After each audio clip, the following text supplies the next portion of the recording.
This coming Saturday night at the Stone Pony, it's the return of La Bamba's Holiday Hurrah. This is the fourth annual, and my guest this morning here on DHA and All Mixed Up is Richie La Bamba Rosenberg. Good morning, my friend. It's been a long time.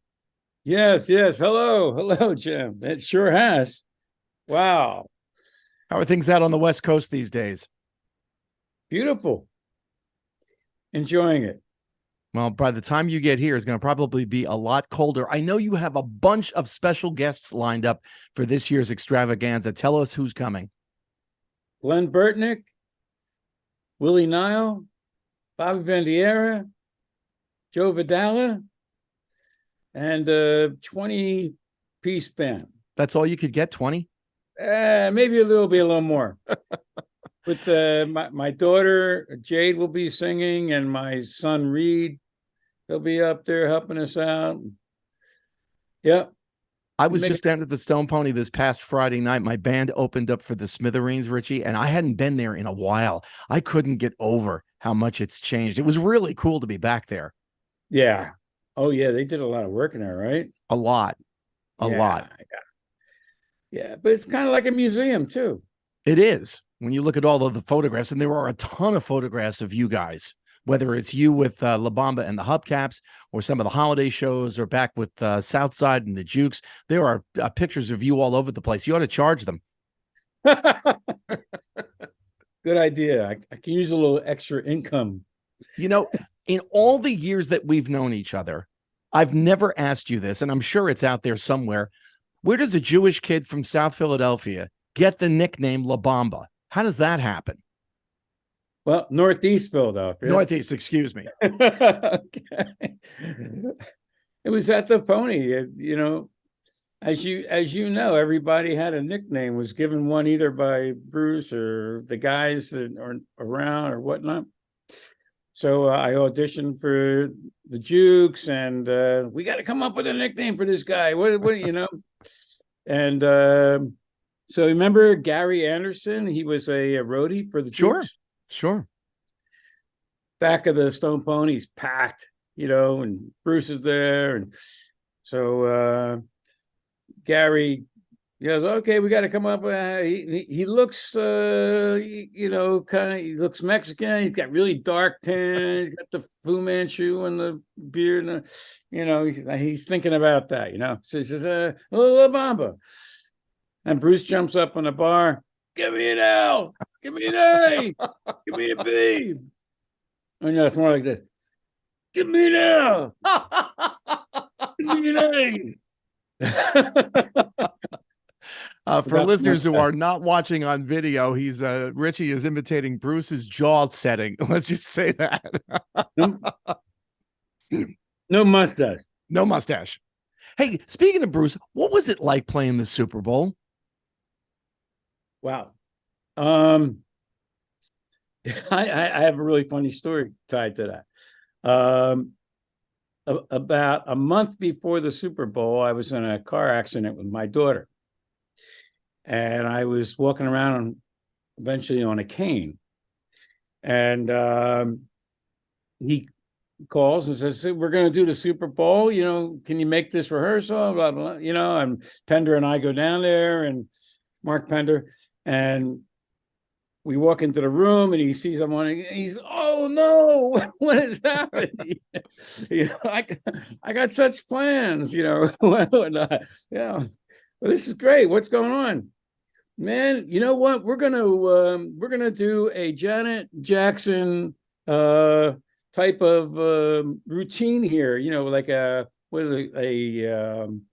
you know, what happened with the, what do they call it? The wardrobe malfunction, I believe, was the technical term they used. Thank you, Jim. Yes. so yeah. What are you talking about? Yeah. We're gonna put you in straps from your garter straps from your socks to your boxers. We're gonna give you a boxer with hearts on them and a white guinea tee. And Mark Pender is going to come behind you on glory days and rip off your tearaway suit. And he was serious. I'm sure he was. it never happened because NFL wouldn't allow it. Right. I don't think the average fan realizes exactly what goes into a halftime production, because obviously the halftime is a little bit longer during the Super Bowl than it is for other games, but there's so much prep that goes into that, and bang, you're on stage, and the next thing you know, you're off 15 minutes later, and they've got to get everything off to get the game back on. Oh, it's amazing how they put that stage together and all.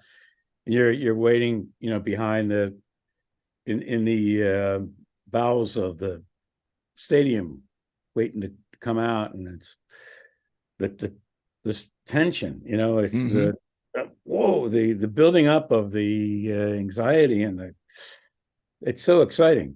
Yeah, because one of the things going on is you're not just playing for the stadium. This is an international broadcast that your guys are about to do.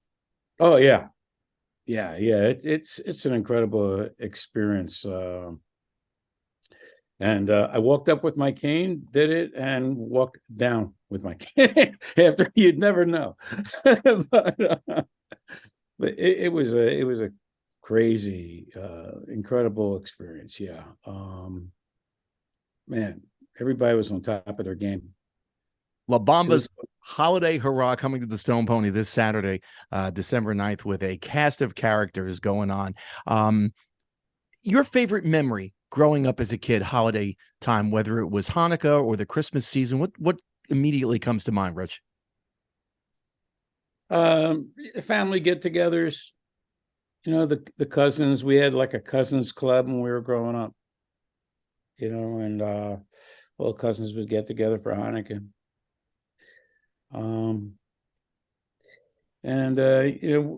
With the kids, we always have the menorah, and we got the tree. Mm-hmm. So the house is lit up outside now.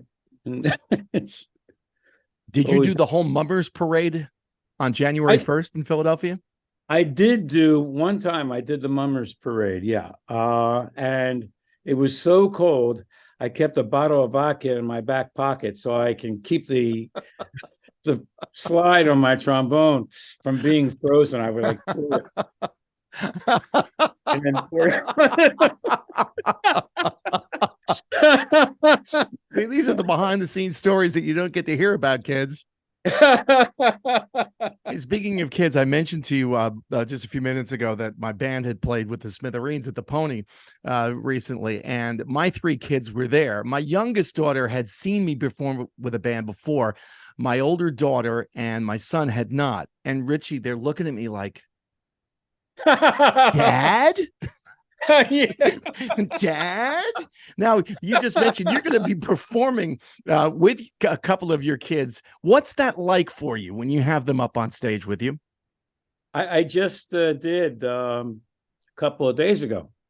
We played a big band show out here in a club, and now my youngest is he's old enough now to drink. He just turned 21 a couple of months ago. So they performed with me. It's an incredible experience. I just, so proud of them. Yeah, because music has been obviously such a huge part of your life, and I would imagine to be able to share that part of your life with them is really, really special. Yeah, and they're all into music. They study themselves. So I have a daughter who's a opera major at CSUN out here, and I have another son who's a music major at UCLA, and a daughter who lives in New York, and she's graduated at AMTA, the theatrical college, and they all went through music. So it's a wonderful thing to be able to share, that. Meanwhile, I'm still trying to learn the pentatonic scale on guitar after 30 some odd years, Rich. Good luck. It's working out real well for me so far. In addition to the show this Saturday at the Stone Pony, it's also part of the Asbury Park Toy Drive, and you're asked to bring a new unwrapped gift if you can, and drop it off at the front door collection box. For people who want tickets and information, you go to Stone StonePonyOnline.com. Richie, can't wait to see you with the cast of characters that you're bringing for La Bamba's Holiday Hurrah at the Stone Pony on Saturday the 9th. And thanks for spending time with us this morning here on DHA. Always good to talk to you.